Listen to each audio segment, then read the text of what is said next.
किसी जंगल में एक बकरी रहती थी। उसके 2 बच्चे थे। वह बच्चों के साथ जंगल में इधर उधर फिरकर और पत्ते खाकर अपने दिन काटती थी। एक दिन की बात है, सावन का महीना था, पानी बरस रहा था। बकरी बच्चों को साथ लेकर शेर की मांद में घुस गई।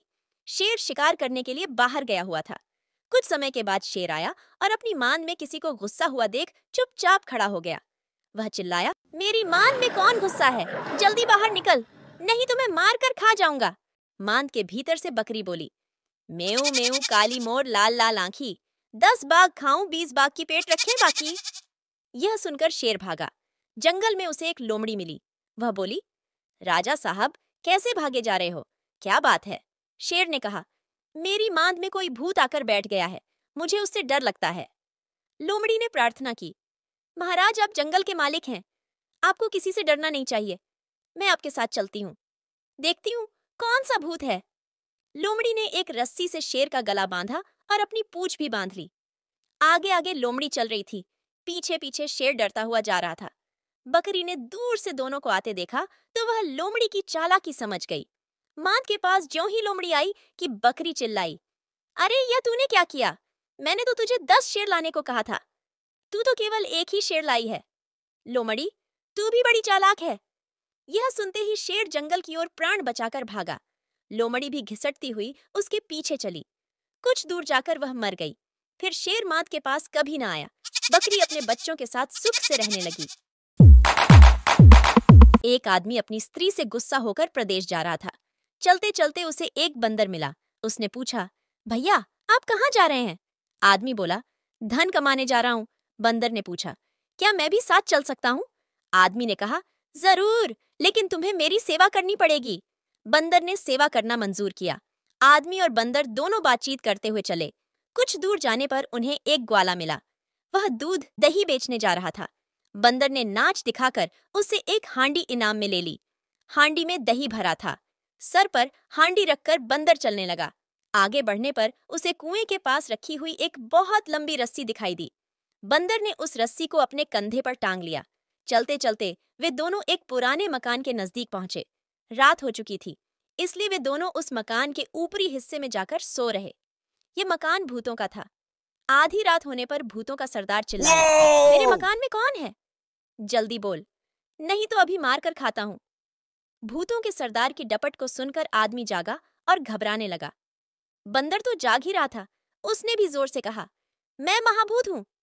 तुम भूत हो, मैं तुम्हें जानता हूँ। आज मैं तुम्हारी नाक काटने आया हूँ। भूतों के सरदार ने पूछा, महाभूत होने की कोई पहचान बताओ। बंदर ने दही की हांडी नीचे पटक दी और कहा, ये मेरा थूक है। भूतों का सरदार डर गया। इसके बाद बंदर ने रस्सी फेंकी और बोला, देख ये मेरी छोटी है। सरदार अपने भूतों को साथ लेकर भागा और चिल्लाया, भागो भागो, महाभूत आ गया है। भूतों के भाग जाने पर बंदर और आदमी नीचे वाले कोठे में आए। उसमें बहुत धन था। हीरे और जवाहरात चमक रहे थे। इन दोनों ने धन और जवाहरात को एक पोटली में बांधा और अपनी राह ली। आदमी घर पर आकर सुख से रहने लगा और बंदर को भी अपने पास रख लिया। एक गुलाम था। उसने कभी समुद्र नहीं देखा था, इसलिए समुद्र की यात्रा की कठिनाइयों को नहीं जानता था।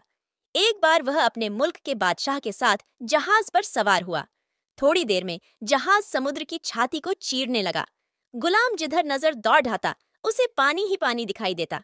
लहरें जहाज से टकरा रही थीं और वह डर के मारे हाय तौबा मचा रहा था। उसके साथियों ने उसे बहुत समझाया कि यहाँ कोई डर नहीं है, हम बिल्कुल सुरक्षित है, पर उसे विश्वास ही नहीं होता था। वह लगातार चीख पुकार रहा था। बादशाह ने जहाज के खलासियों को हुक्म दिया, इस मूर्ख को जल्दी चुप कराओ, पर गुलाम किसी के कहने समझाने पर चुप न हुआ। बादशाह परेशान हो उठा। एक बूढ़ा चुपचाप बैठा यह सब देख रहा था। उसने बादशाह से कहा, जहां पनाह, मुझे इजाजत दे तो मैं इसे चुप करा सकता हूँ। बादशाह ने अनुमति दे दी। इस बूढ़े के कहने से गुलाम को पानी में लटका दिया गया। जब उसने 2-3 गोते खा लिए और वह डूबने उतराने लगा तो बूढ़े ने उसे फिर जहाज में खींचने के लिए कहा। जहाज पर आकर गुलाम की जान में जान आई और वह चुपचाप एक कोने में बैठ गया। सभी लोग दंग रह गए। बादशाह ने पूछा, बाबा अब यह चुपचाप कैसे बैठ गया? बूढ़ा बोला, हुजूर, पहले यह समुद्र में डूबने का दुख नहीं जानता था, इससे यह जहाज में बैठकर भी अपने आप को दुखों से घिरा हुआ समझ रहा था। अब इसने दुख की एक झलक पा ली है, इसलिए अब इसे यहाँ आराम मिल रहा है। जहाँ पनाह इसके चुप हो जाने का यही भेद है। जिसने असल में दुख ना देखा हो, वह सुख को भी दुख समझने लगता है।